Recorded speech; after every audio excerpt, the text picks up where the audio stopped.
Guys, ako nga pala si Mark Davidson aka Hellboy Gaming. Gagawin ko nga ngayon ay sasagutin ko yung mga most common question na nakukuha natin sa ating comment section pag meron tayong mga trend na contents or mga comments ng mga nanonood sa akin every time na nagla-live.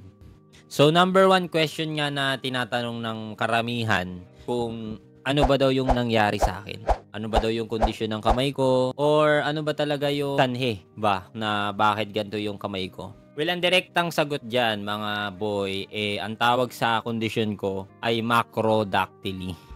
Yan, sa mga hindi nakakaalam, Macrodactyly is a congenital condition that causes abnormally large fingers or toes due to overgrowth of bones and tissues. so bale, pagkapanganak pa lang sa akin ng mama ko, 'di ba? Nilabas ako para daw akong legendary Pokemon. Kumbaga paglabas ko, malaki na talaga yung kamay ko. Kumbaga since birth, ganto na talaga siya. Hindi as in ganto kalaki Mas maliit lang siya nung bata ko and habang tumatanda ako lumalaki lang siya. Kasi madami nagsasabi diyan, Ay, baka na ano yan.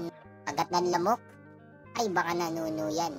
since birth talaga siya. And dahil since birth nga, hindi siya basta-basta like nalulunasan. Hindi siya basta-basta gumagaling. Well, quick story time nga, nung mga grade 2 or grade 3 pa lang ako, talagang bata pa talaga ako nun. And hindi na-check up ako ng father ko, boy pa yung father ko at that time. Napunta kami sa parang PGH yata o Chinese General Hospital. Meron kami nakausap na specialista.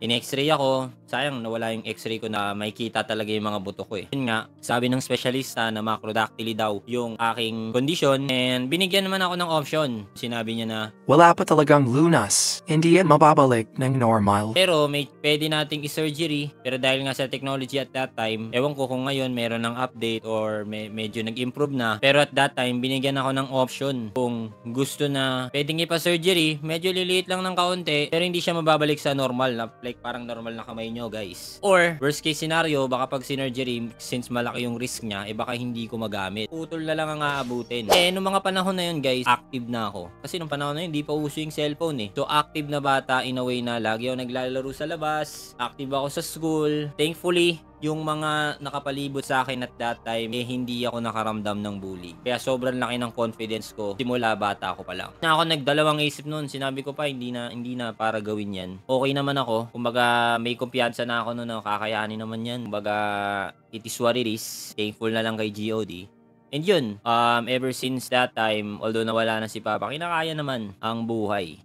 Happy and good vibes lang, 'di ba? Hopefully nakapagbigay siya ng clarification sa mga taong mga curious madalas kung ano ba 'yung nangyari sa akin. And yun lang, guys, sana natuwa kayo sa video ngayon. Don't forget to follow me. Comment na rin kayo kung ano 'yung mga questions nyo para sa akin and sasagutin natin 'yan. Kaya yun lang, see you sa part 2, guys.